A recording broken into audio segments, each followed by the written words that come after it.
Well, welcome everyone.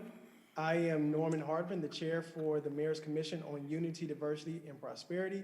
We are glad to have you here with us this evening for a much anticipated panel discussion. We have some very competent panelists and moderator that's going to be guiding us through our discussion on performance gaps in our very own Muscody County School District that exists among different students, how we navigate them through that. They have some very insightful things that they're going to share. Hopefully you have your listening ears on and you have your fingers ready to type some questions because we want to hear from you as the community, and we want to make sure that we have a very interesting dialogue and build so that we move forward and better from this conversation. So I'd like to give a little context for this conversation. This is partly in connection with the Equal Justice Initiative out of Montgomery, Alabama, the Community Remembrance Project. Some of you may be familiar with Bryan Stevenson.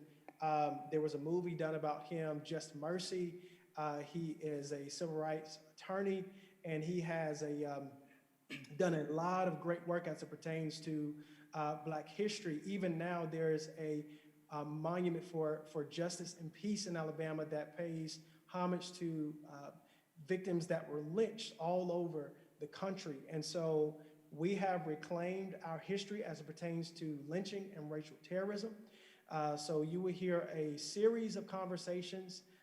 As a matter of fact, these conversations began in March as we dive into our history as it pertains to several lynchings that took place in Columbus. How do we move forward with that? So this conversation today in education is how we move forward in addressing minority groups, those performance gaps, and we make sure that everybody is receiving the equity and attention that is needed so that we raise the bar, not just in one particular area, but in all areas of our community.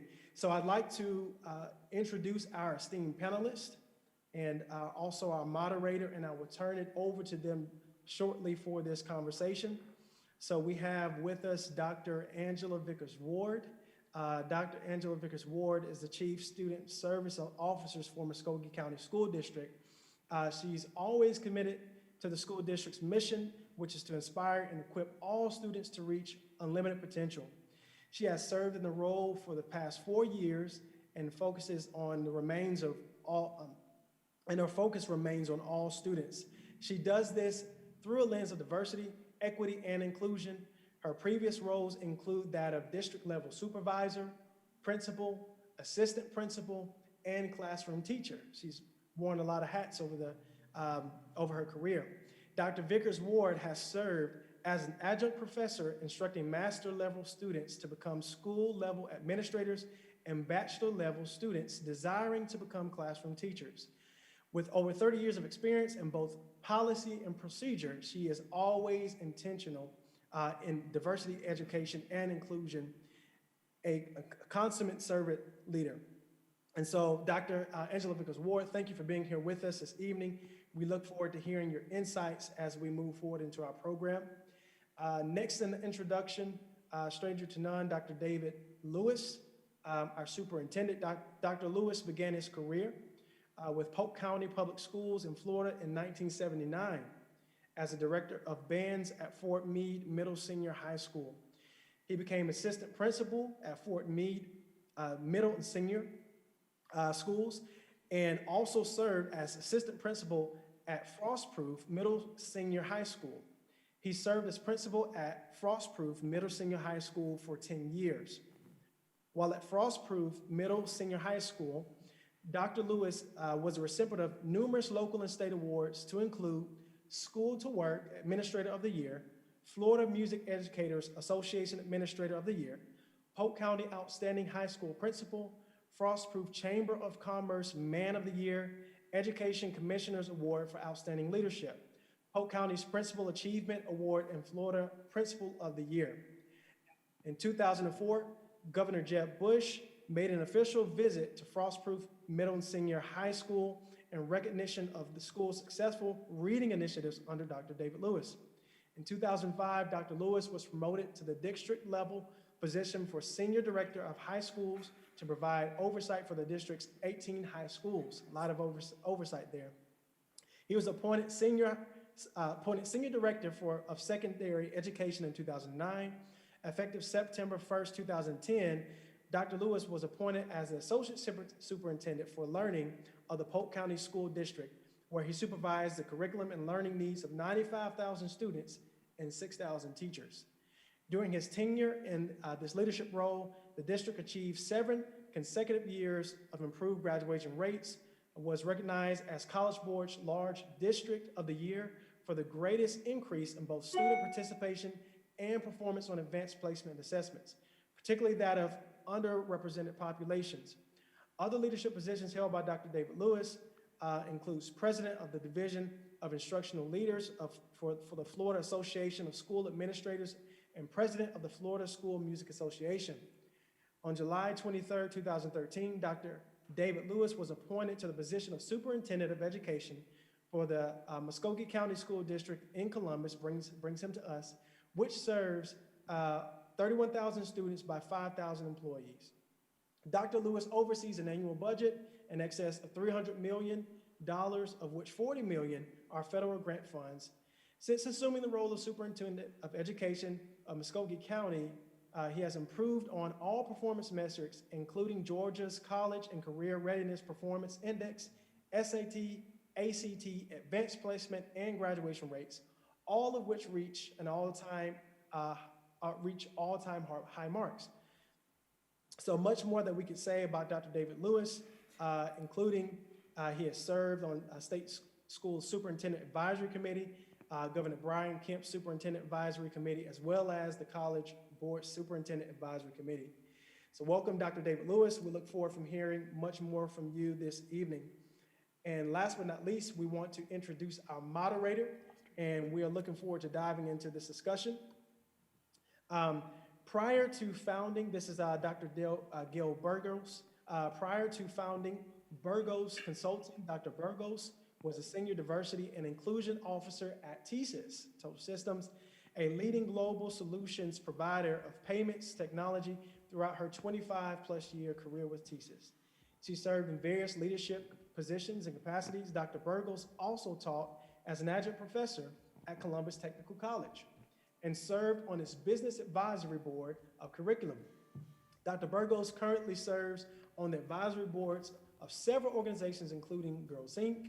of Columbus and the Phoenix City area, where she is also the acting interim executive director. WINET, which is Women's Network in Electronic Transactions, where she leads the DEI Task Force, UNCF for the Columbus area, and Hope Harbor for Battered Women.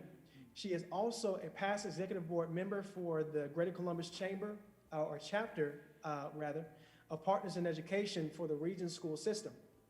Passionate about increasing diversity in STEM education, Dr. Burgos devotes her time to help build a pipeline of diverse talent for the technology industry. She served on the TSYS IT Education, or IT Education Council, to foster the awareness of technology within the Chattahoochee Valley region of public schools. Dr. Burgos received her bachelor's degree in business administration from Columbus State University, her master's in human resources management from Troy State University, and her doctorate in organizational theory and leadership from University of Phoenix. She's an active member of Alpha Kappa Alpha Sorority Incorporated. Just a few accomplishments and we'll get into our program. She was named Diversity Leader of the Year 2020 by Technology Association of Georgia, 30 years of embracing diversity and cultures from personal experience. More than capable of leading us in our discussion tonight. She also received diversity certification from Yale University Executive Program in 2018, facilitated courageous conversations on racial equality and social justice with such notable celebrities such as Roland Martin, Melody Hobson, Eddie Glaw Jr., and Dr. Thema Bryant Davis. Hosted a conversation with legendary diversity educator Jane Elliott, and so much more. So, guys, thank you again for joining us for the discussion. And at this time, I would like to turn the discussion over to our moderator, Dr. Gilbergos. Thank you very, very much. We're excited to be here this afternoon to have this conversation with such distinguished panels. So before we begin, I would love to go ahead and ask for you to share with our audience the mission and the vision of Muscody County School District. I'd be pleased to. I would just like to share that this mission and vision was created with focus groups from throughout the community. So this is not just something thought up in a think tank in the district office, but it's something that actually had constituents from throughout the community help to develop. But our mission is to equip and inspire all students, and all means all, to reach their unlimited potential. And our vision is to become a beacon of educational excellence where all are known, valued, and inspired. 3 aspirational goals that we want to work toward every single day. Thank you so much. Well, would you like to also now share with the audience what are some of the challenges that are being faced and that you're asking the parents to be aware of as we start this discussion today? Well, I think we all recognize the insidious nature of poverty and how that impacts our entire community. Most notably in our world, how it affects children even before they're born. As we know, children of poverty oftentimes are born with lower birth rates, which has an adverse impact on their brain development, even in utero. So it's critically important that mothers who are pregnant and expecting obviously see their doctors and make sure they're taking good care of themselves and their babies before they're born. And then after they're born, we just really want to encourage our parents and our community. The Chamber of Commerce has started an initiative known as Columbus 2025, and one of the pieces of that we're really encouraging parents to look at are right over my shoulder here. It's called the basics. And these 5 things are something that any parent can do, just starting with talking about love and nurturing, grouping things mathematically. Any parent can do that, taking their children to the grocery store and saying, well, how many of these are there? And why don't you go ahead and help me get 3 oranges to put in our basket, or things of that nature, just so important. Easy things that any parent can do, and I would encourage all of our parents throughout the community to look at this program. It's a research-based program by Dr. Ron Ferguson, who's a Harvard professor. He developed the program, and it's one that we've established and adopted here in Columbus, and we're the first community in Georgia actually to adopt this program, and others are looking to us to adopt it in their communities as well. So we know it's well received, and it works very well, but it's really important for parents to know the importance and value of talking about the importance of education in the home. Yes. From the time they are born, talking about how valuable and how important education is, speaking importance into the children early on, and helping them to establish that mindset that education is critically important for their futures, and that before they ever hit the schoolhouse, and we can talk about some metaphors and analogies later on if you'd like, but I just find that being so important, and we can tell automatically when the kids start that very first school a day, on the first day of school for each of our children, we can tell how important it is in the home oftentimes by the way they come in, and we just see kids really excited and engaged to be there, and others that may not be quite prepared. So those are some really basic, simple things that people can do to help us prepare our children for success in school and beyond. Thank you. Thank you so much for sharing those. And I'll turn to you now, Dr. Ward, Vickers-Ward. Yes.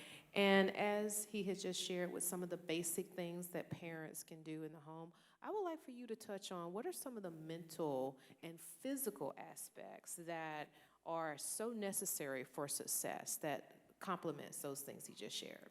Absolutely, and if I may just share a few additional things as I was hearing Dr. Lewis speak. It reminded me of the village. It reminds me of our community. It reminds me as a parent, I didn't do it alone. Our schools cannot do it alone, and we all have to come together. I'm reminded of meetings and appointments with parents for the cry for help, and meeting our community as well to help provide some of those resources. We're in a time right now where social, emotional learning and instruction needs to occur. We're in a time right now where more than ever, our community is a reflection of our schools. And if we don't come together, it becomes more and more challenging to meet the needs of every child. And that's what our goal is to meet the need of every child, because the parent sends us their best. And because of our passion, because of our drive, because I know that it starts with our leader, that we and he expect us to continue to meet the needs of every child by creating we. How do we do that? Through social emotional learning. We have something for every stage. For elementary, we have kindness. For middle school, kindness. For high school, kindness. In the state of Georgia, there's one school district that's certified as a kindness school district, and that happens to be Muscody County School District. And that's because of everyone galvanizing together to ensure that we're instilling that. But it's still more that needs to be done. And we cannot close our eyes until every child succeeds, until every child is able to change one generation after the next generation. So second steps is done for pre-K to 8th grade. Then we have Check and Connect for our pre-K to 12th grade. And that's where they provide the social emotional learning and instruction for our students. I know that was a long way around, but we need mentors and we need everyone coming together. And if I may just add to that, we know how important literacy is. Reading is absolutely the most critical keystone skill that students need to have to be successful. And one of the things I would encourage parents, again, just read to your children at home, even before they start school, but particularly when they come to school. Read to them. It doesn't have to be long chapters and that kind of thing. Just read to them. Read the newspaper, read a sports book, whatever it is, read to them so they can see that that's a habit of mind that's being developed that is so critically important. And along those same lines, we've adopted curriculum that really is very effective.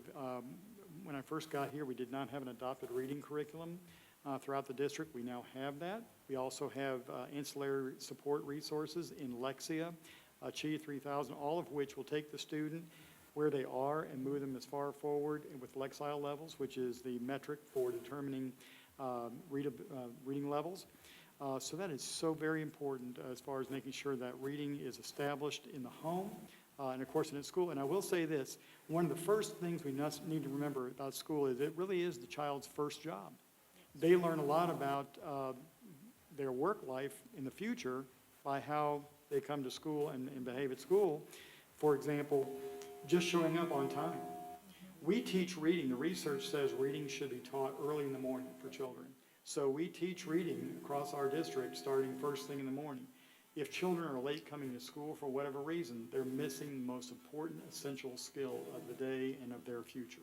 So being at school on time every day, or as many days as they possibly can, especially in light of the past 16 months we've dealt with, this upcoming year is going to be absolutely essential for children to be taking advantage of every moment of instruction that we can offer. You made some excellent points for the parents, the teachers, and administration, and even the students themselves to consider to strengthen that partnership, because you also may mention as well, Dr. Vickers-Ward, that it's not just the administration themselves, it takes the partnership. It takes a we effort. Yes. And so if you had any other comments to make or any additional information as far as strengthening that partnership, what would it be? Well, again, one of the concerns that I see, and oftentimes parents think that as their children get older, they don't need their parents as often. And I use the analogy, if you go to an elementary PTA meeting, you have to go half hour to an hour ahead of time to get a parking place. Go to middle school, you can go about 10 minutes before the meeting and find adequate parking. You go to high school, you have a pick of the parking lot. But as the children get older, think about this. When they go to school in elementary school, they're in a self-contained environment with the same teacher all day long, every day. When they go to middle school and high school, which is when they start making their friends and start making their value judgments and things of that nature, that's when they need their parents and the people in their community who support them the most, and even more so than even at the elementary level. Not that we don't need them in the elementary level, certainly we do. But middle school and high school, they need our parents and those who support them more than ever. And so I would just encourage parents to be there. I know children don't like to be asked, how was your day at school? Because you're always going to get the rolling eyes, nothing, we didn't do anything, you know, all that.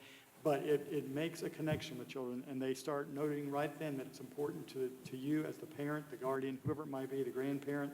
It's important to you, and it just really is so important.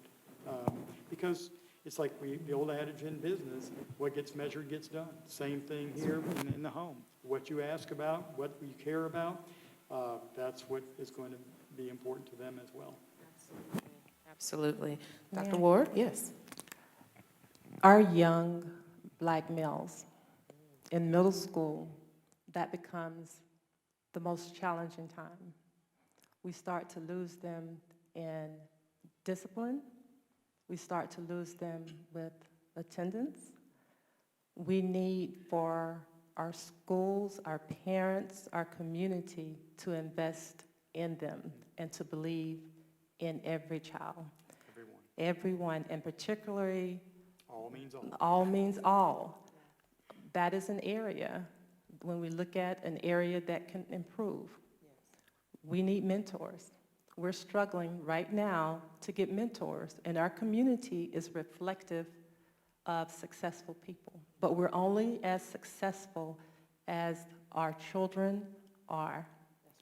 There are financial stability. We need to teach finance to our children, an understanding of that. We need to also teach them to elaborate when we're having those conversations, when we're taking them to the grocery stores. We need to help them to understand what yes means and what no means. That is an example of tough love. It's not always a yes. You need to go to bed at an hour that's going to allow them to sleep at least 8 hours. Exactly. So it's parents, it's the schools, making sure as well that we are trying to reach every child. But our community, when they see something that needs to be done, we also need to say, we have to do something. No excuses. And one thing you will see coming in the near future, I've tasked Dr. Vickers with, in my 10-year plan that some of you may have seen, it's online, if you haven't, it's about a 32-page document that I formulated back when I first arrived and took 120 days to assess our community, and I feel really good about the document even to this day. But one of the things I've tasked Dr. Vickers-Ward on is to develop some parent advocacy centers, basically resource centers, out in our community, because I recognize that not all parents have the ability to come to the school for every meeting, so we want to meet you halfway. So we're trying to find vacant storefronts or maybe church basements, whatever it might be, where we might be able to establish these resource centers and man them, maybe with retired educators who are willing to donate or give a few hours of their time a week to just be there for parents and help them navigate the various systems. I say that because some of you may know that I'm the first college graduate on either side of my family, from college. And my dad was a brick mason, and my mom was a homemaker. Very noble professions, but very hard. But going back to what I said earlier, they never asked if I was going to college. The only question in our house was, where are you going to college? And that was understood by my brother and myself, that that was an expectation from early on. Now, not everyone needs to go or should go to college, but everyone, to be successful, is going to need some kind of post-secondary education or training to be successful. And I say all that to say that we've got to really make sure that we get kids on a pathway early on, that we start talking about not just getting your high school diploma. That's important, but that's just the start. It's not the end. That's just a benchmark along the way. And we've got to bridge them to their futures through whatever education or training that might be at Columbus Tech, at Columbus State, into the military, whatever it might be, to keep moving forward and give children this vision of something beyond where they may be right now. And what do they want to do, and mine for their gifts. They all have gifts. Every child I've ever met has a gift, whether it's musical, artistic, athletic, academic, whatever it is. Find out what that is and build on that, because success begets success. It does. It does. Thank you both so much for that input on ways to help make this partnership a success. You said something just a minute ago that I want to go back to, and particularly in this day and age, as the current state of the nation has been transformed, of course, over the past 18 months, and we learned that representation matters.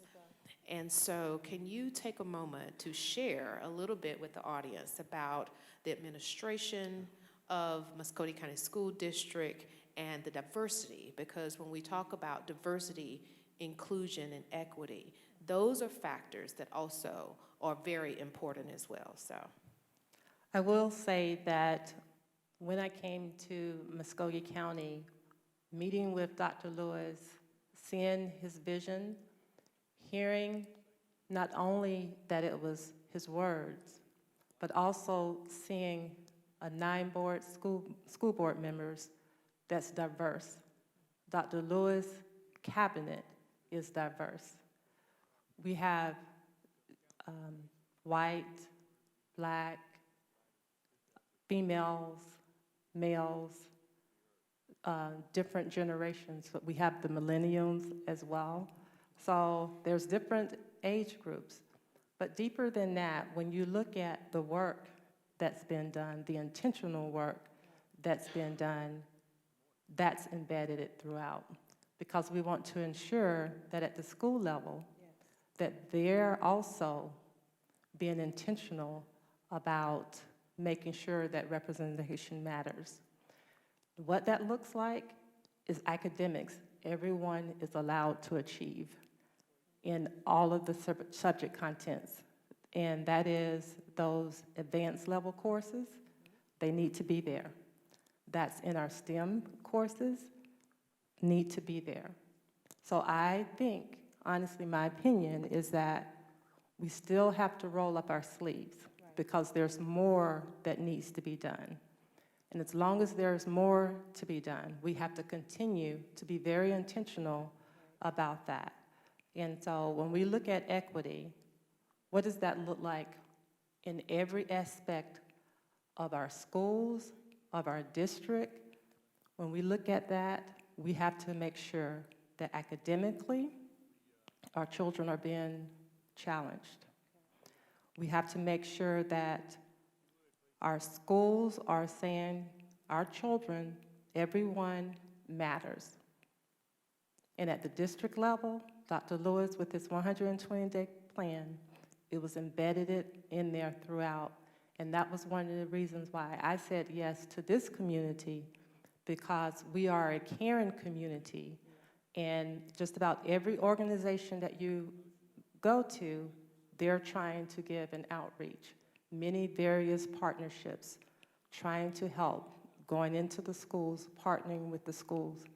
And this summer was a prime example of that. And Dr. Lewis can speak to the summer learning, how we came together as a school district, as a community, to ensure that our children, after the pandemic, still was able to gain more, but still there's more to be done. Oh, absolutely.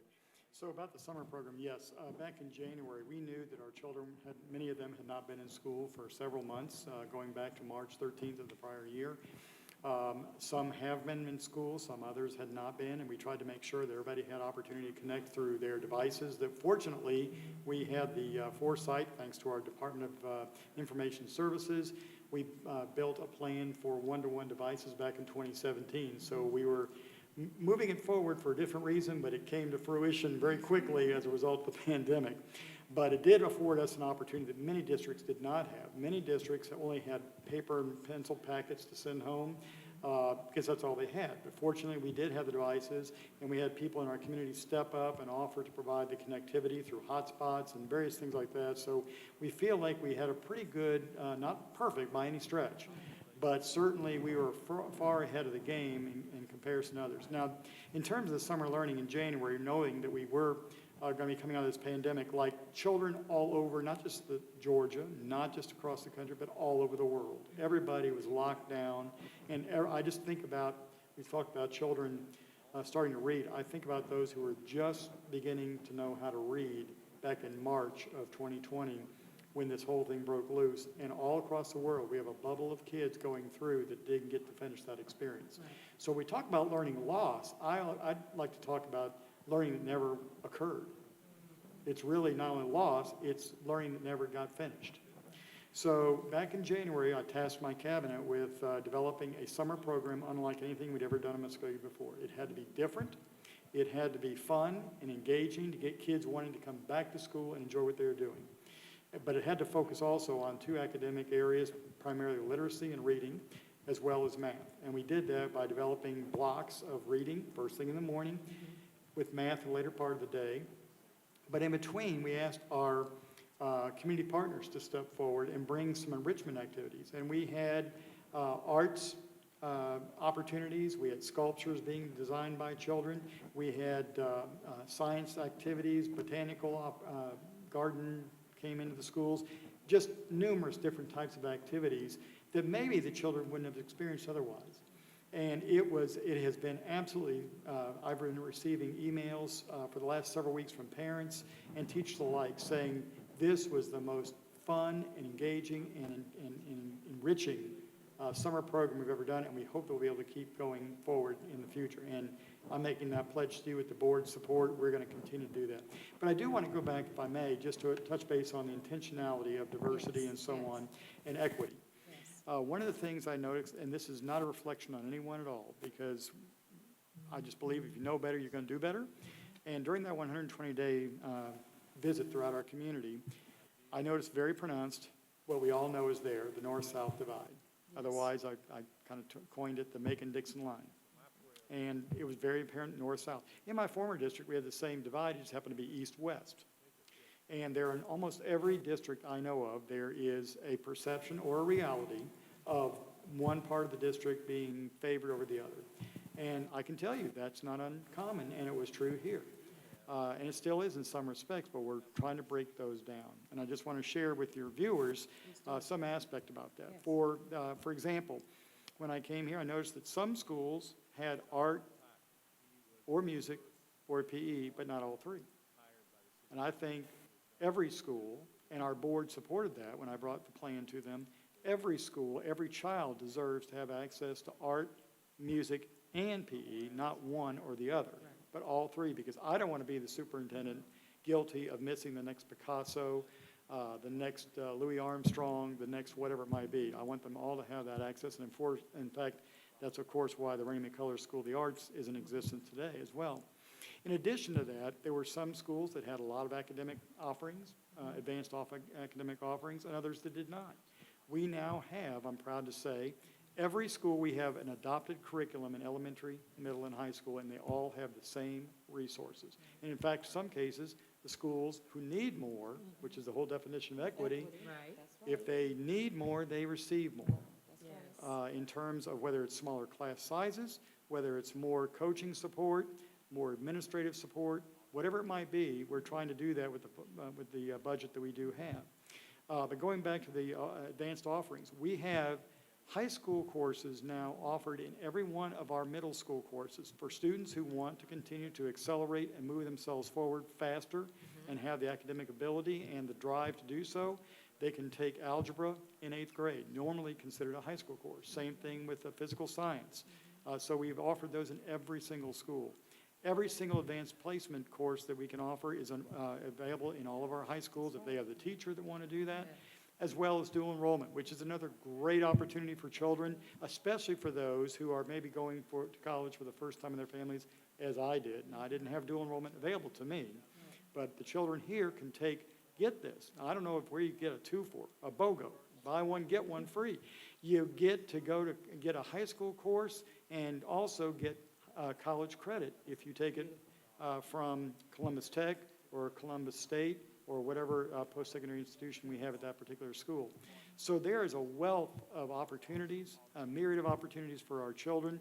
We're not where we want to be yet, but thank God we're not where we used to be, and we're making strides, and we need to make sure, and parents, please help us continue to push those children.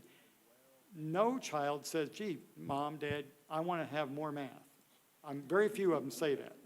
But if we keep pushing them into that and saying, you're good at this, let's mine that talent that you have. Robotics. 5 years ago, we started robotics teams, and we only had 5 teams in the entire district. We now have a robotics team at every school, and some schools have too. 56 robotics programs. So there are a lot of great opportunities and exposures for our children. We just got to make sure they have the advantage and the opportunity to take it, and the push from parents to know that it's available to them and support them. Support them. Can I share? I go all day long, sorry.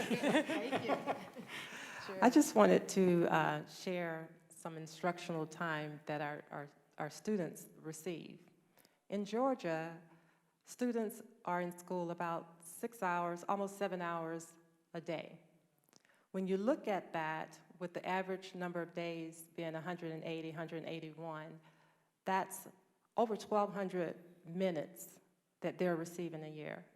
When you look at hours, when you look at that from K through 12, that's over 15,000 hours that they're receiving. But we struggle with getting children to school. Those that come, we're able to teach them. But if they're in an empty seat, as Dr. Lewis say, we can't teach an empty seat. But all of that time, they're missing. And all of those opportunities that are available for them here at Muscogee County School District, they're missing out on that. That's preparing them for life. And we need to make sure that they're here. And then our families also, how you can help is to ensure that you're making the time to talk to them, making the time to show them the life skills and the soft skills that are needed to help them be successful, not only in the workplace, but in the community, and how to give back by helping every person, paying it forward. And when you pay attention to things, the end goal for us is obviously, I shouldn't say end goal, but one of the benchmarks is graduation. 8 years ago, the graduation rate in Muscogee County was 72.8. We're now at over 89%. But what's unique about that is, because we look at this, we drill down, we monitor this, there is no statistical difference in our graduation rate between our white students, our black students, our Hispanic students, and male and female. By that I mean it's within about 3% of one another. That is phenomenal. That's the kind of statistical data we've got to continue to drill down on, make available, not only to herald the great things we are doing, but also say if not everything is looking like that, we've got work, to your point, we've got more work to do. But we cannot do it alone. We got to have everyone's support. That's right. And I don't expect parents to be teachers, although I still say teachers, parents are the first and best teacher. They may not be the mathematic teacher or whatever, but just assuming these little things we're talking about the importance of education, talking about the importance of getting to bed, talking about some good nutrition, if at all possible. And that's a piece of equity that we've got to talk about more, because it's all cyclical. Nutritional value, education, opportunities for work and in the community, all of it goes together, and it's like a big carousel, and it's kind of hard to determine where you get on or off of that carousel. But we've got to all be committed to making sure children have access to good quality meals, to having opportunities for good, healthy recreational activities. One of the concerns, no matter what the demographic right now, is we've talked to our pediatricians. They are very concerned about the physical health of our children after being cooped up and inside for the last 17 months. They say they are seeing more cases of obesity. So we've got to get them out and get them moving.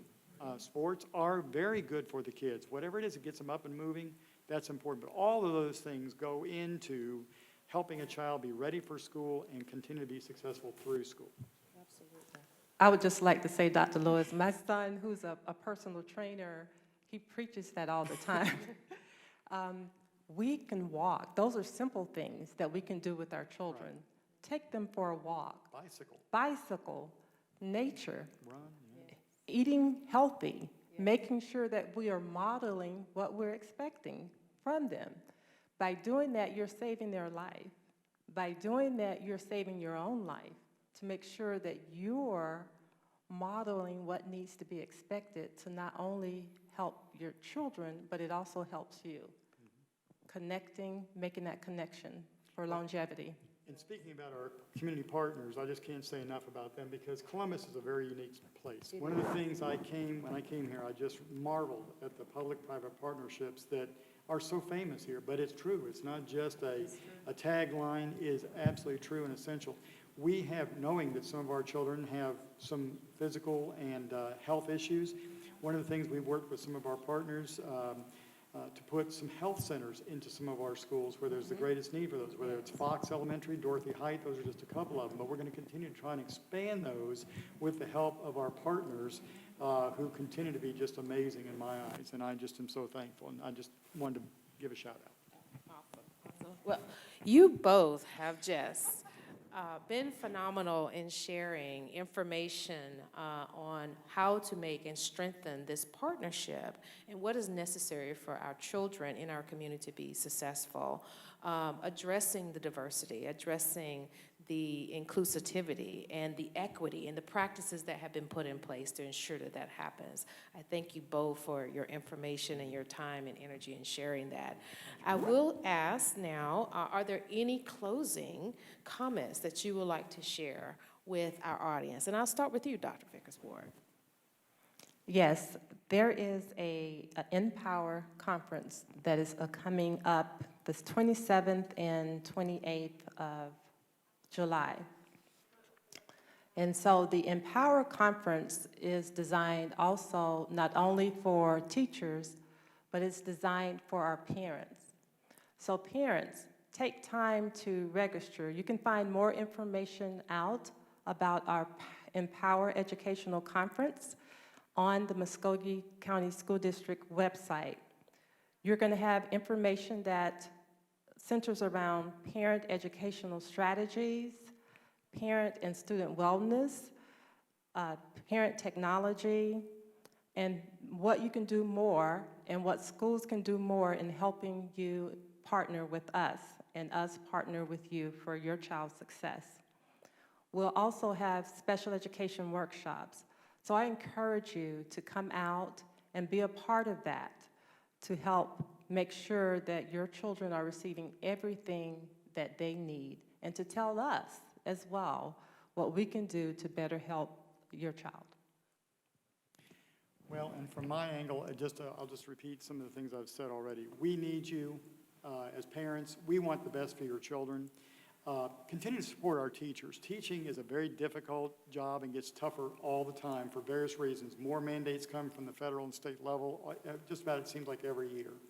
And well-intentioned, but still, it puts more demands on our educators than we ever could imagine in years past. I just look over my 42-year career and think about how much we've added to the plate of educators over those 42 years. It's just absolutely amazing. But I do want to ask you this.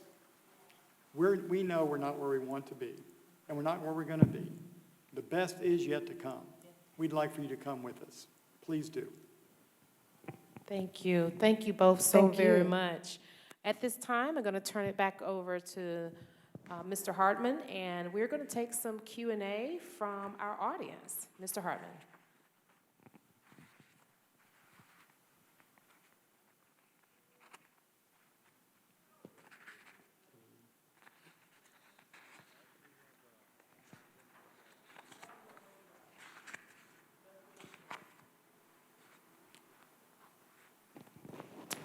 All right, we will just continue to have a couple comments here that will be added. Oh, did he come back? I think we had a freeze there just a minute. Mr. Hartman, are you able to hear us? Yes, I am. Can you all hear me? No? Turn it up just a little bit. Okay. Please let me know when you can hear me. Hello? There. Yes. Better. We can Yes, hear ma'am. you now. Thank Yes. you. All right, perfect. All right, so we just have a bit of a delay here, no worries. I was just thanking each of you for navigating through this part of the discussion to redeem the time. I wanted to take us right into the Q&A portion. At this time, I just have one question to share if you're listening. And by the way, my name is Norman Hartman. If you have seen me share this at any time, please contact me personally so that you can ask a question if you have one. Even if that question is not asked now, I will take that question back for review. This is just the beginning of conversations, so we want the community to join us and for this conversation to grow. So one of the things that I picked up on, and I just want to hone in on one area, because really what I'm listening, there are many areas and directions that I could go into, but I'd like us to walk away from this conversation with something that we can latch onto. So Dr. Lewis, you talked about that parent advocacy center or parent advocacy centers, wherein we can help parents in particular communities, maybe at underutilized buildings, whether they be churches, businesses, or what have you, but utilizing those areas as centers. So I have two questions. One, and I'll ask the other second, but the first question would be, what does that look like? Have you all started having conversations with pastors or with people to actually see if they have space available, to see, would it be by neighborhood, or would it be matching a neighborhood or a church or community with specific schools? Have you had any conversations to talk about or to discover what that may look like? That would be my first question there. Yes, so yes, we are mapping the community now to determine where the best location would be, where people would feel comfortable, that they have great access to, and that would have obviously a walking distance for parents who might have trouble with some form of transportation. So we're trying to take all those things into account, and Dr. Vickers-Ward may want to speak to this because she's actually one I've tasked with this. So. Sure. We started already, and it was pre-COVID. So pre-COVID, we had different parent nights, and those were located at the libraries, 3 different libraries, the museum. We're in conversation now. We have a committee, a very diverse committee, where we're actually planning to go to and visit and have our next meeting at a church.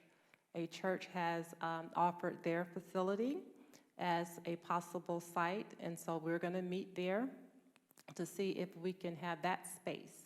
That's going to be a space that we can have throughout the year. Also met with someone from United Way, who's going to partner with us as well as we look at some parent resources centers here in Muscogee. What that looks like is parents coming in, and they're provided classes on mindfulness. They're provided information regarding social emotional learning, provided information on wellness, tutoring. So it's a plethora, and it's what they're needing, what they're wanting. We are also having conversations regarding a parent resource bus. So we would like to have that bus mobile, where it can go from one community to the next community. Then also one of the conversations that held with one of our directors was actually taking that bus and being able to park it at different games so that parents, they're already there, they can come and they can visit and see the various resources that are available. So again, prior to COVID, Division of Student Services, transportation, special education, a lot of different divisions were there in the evenings to make information available for our parents. And I would like to say what I envision also is, and this is why it'd be important to have retired educators who know how to navigate the system and can also help parents understand that if their children want to go to school, what is a FAFSA form? What does it take to complete that? If they're athletes, the NCAA forms, those are all pretty daunting forms if you're not used to filling those government forms out. So people who know that and have knowledge of that and can help navigate that with parents, that's, I think, another really valuable service that I think this would provide. So I think if we can get more of our retired educators, we have so many talented, wonderful retired educators that want to offer their services, and if they can just give us a couple hours a night during the week or on Saturday morning, something like that, whenever we find out is the most convenient and most available times for the parents, we would love to tap into those resources and let them continue to use their expertise into their retirement years if they're willing to do so. Yes, and also I wanted to share that budgeting and helping with understanding the financial literacy of what it takes to make sure that they have everything they need. Life insurance, just a wide variety of services will be available for our parents. I did have one parent stop me, and it was here in the parking lot, maybe just about a year ago, and that parent wanted to learn to read so that they could help their child learn to read. And so we would also have some services available for that, helping parents with Rosetta Stone, or just those that wanted to learn English, or those that are needing to learn just a second language. So we're just looking for ways to reach our parents and making sure that we're meeting the needs of everyone. And if your audience has ideas or thoughts or Yes. suggestions, we'd like to hear those too. The one thing I'll say is, we can do almost anything, we just can't do everything. So if we can just get some really concentrated, focused areas to start with and then grow out from there. But I think the sky's the limit, and if any community can do it, it's Columbus. That's right. Yeah, okay, I'd like to respond and ask a follow-up question there. So, thank you very much for, can you all hear me well enough? Please verify that. Yes. All right, perfect. So, good feedback. Like you said, sky's the limit, but we definitely have to start somewhere to build the program. So, this narrative of community-based programs, this is something that I'm kind of a buzz that I'm hearing now between different organizations. So this is probably a great time to be doing things like this, because there's opportunity for partnerships. And so that's kind of the second part of my question, is about partnerships. Number one, so one suggestion would be not to count nonprofits and strong volunteers out, but maybe there are opportunities for it to kind of collate or kind of coincide with one another in terms of the efforts that are being done, even by zip code, right? So if you've got people that are doing things in the neighborhood already, maybe they can partner with what you're doing. So like you said, if people have ideas, I think that's great, but I would also invite people to the table, because there might be opportunities for that. And so I would just ask this question: people hearing this who are interested and who do want to volunteer, maybe they have a school in mind, maybe they have a particular area in mind, how do they get in contact with you guys, and how do they partner with you? Sure. They can contact me at Muscody County School District at our address, which is 2960 Macon Road, or they can email me, which is vickers-ward.angela.d@muskogee.k12.ga.us. So they can contact me via email or via telephone, which is 748-706-748-3336. I believe so I apologize. I'm going to just say it one more time. I did? Okay, perfect. I would also say, though, because Columbus has so many people and entities that want to volunteer, one of the things I did early on that was really eye-opening for me, I wanted to talk about literacy, and I invited people who had an interest in literacy to come to our library here on Macon Road, the Chattahoochee Library. 42 different entities showed up, and many of them did not know that the other existed, or what their mission was, or what their focus was, or whatever. So it's important to realize it's not about just being busy. Right. It's about focusing the effort and getting one central focus and moving in one direction, everybody rowing in the same direction. Absolutely. Otherwise, I use the analogy, I think John Wooden, a famous basketball coach, used to, if you have one person dipping the oar in the water the wrong way, all you do is go around in a circle. Same thing. We got to row in the same direction, and everyone's going to be on board. So I think it's important to identify the players, get people to agree what we're going to focus on as the main areas that we're going to focus on, and then develop strategies around that and be willing to let something go, not become so possessive of my idea or my way of doing things that turf guarding, which is unintentional, but it can become something that's problematic when you're trying to get something really done as a community. And I agree wholeheartedly. The more we reach out and connect, because if we're all striving to do the same thing, but when we join together, the forces are greater. So in having a conversation with the gentleman from United Way just this week, we were focusing on some of the same things regarding parent resource centers.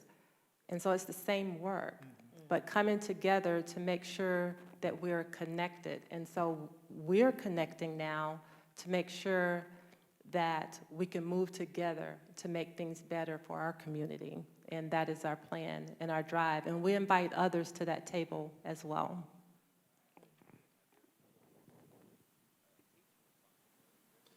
Okay, very great. Thank you for that information. And the last thing that I would just share is please continue to let us know what you're doing, because that's something that I would be an avid supporter of. I think we can get behind. Even with the Mayor's Commission, that's something I would recommend. But one of the things, like you said, even with programs, one program not knowing about the next, but like in the efforts that you're doing, please share them, or, you know, task us or task others with sharing this, because I really think the more people hear it, the more we see it, the more we'll be inclined to participate. So again, this is not the end or the finish line. This is the beginning. We're just starting out of the blocks. So looking forward to more conversations behind the scenes, but there are also more conversations that are coming up, and I'll take a moment to talk about. But thank you all again so much for availing yourselves, your knowledge and your information as to what's happening in the school district. I know so many people are curious as to what's going on, or those who already know what's going on, they want to know how we can come together as a community to make sure these things are being improved upon. So I just want to thank you. If I may, I would like to thank you and the Mayor's Commission for making this platform available for us to be able to get it out and share what we're doing in the school district. We have our own channels of communicating, but every opportunity we have that we do something like this gets it out to a different audience that's critically important, and lets everyone know that we are not this entity that nobody is welcome at. We want everyone to feel that they can be part of it. Schools are microcosms of the society. That's right. Whatever's happening out there in our community is happening in schools. And I've always found it amazing that people think they're shocked about something that happened in a school. And I'm thinking, well, why would you be? It happened out in that neighborhood, or it happened up in this place, or whatever. It's going to come into the schools, and that's just the nature of who we are, because we are part of the community. And it was mentioned that we in the schools reflect the community, and they do, and it's vice versa. And I also want to thank our moderator, Dr. Burgos. We've had a good friendship over the years, and she is truly someone who's committed to diversity, equity, but also to education in every form. And I just am so appreciative of you taking your time out to be part of this. Yes. And of course, Yes, Dr. Ward agreed. and all of our staff and everybody. So again, thank you for the opportunity. Thank you. Thank you. Thank you. Okay, yeah, thank you very much. You all have done a wonderful job. Just a few announcements here before we end our time here together. So again, as I mentioned, this is a conversation series. So the next conversation we'll have will be August 26th. So we'll try to keep these on Thursday evenings as best as possible. And this will be about bridging the gap, the trust gap between law enforcement and the community. So we'll have law enforcement, we'll have our police chief, we'll have our sheriff with us for that conversation. So please check social media, please check with your networks for that conversation coming up. All of this is building towards actions that we need to take in the community one step at a time. So how to get in contact with me if you want to be a part of this. Maybe you've heard some things that you absolutely want to provide feedback on, and as a community, as a part of the community, we need that feedback. Again, I'm Norman Hartman. You can contact me at my email address, my first name, Norman, N-O-R-M-A-N-E .Hardman, H-A-R-D-M-A-N @gmail.com. So reach out to me and post those questions, or say, hey, I want to get involved. Again, this is in connection with the Equal Justice Initiative Project and the Community Remembrance Project, so that we recognize our history around lynchings and racial terrorism. So we'll dive into even these discussions as we move forward. So again, thank you so much to our esteemed panelists, Dr. David Lewis, Dr. Angela Vickers-Ward, and especially our moderator, Dr. Gilbergos. We will see you guys, hopefully see you guys very soon. Enjoy the rest of your evening. Take care.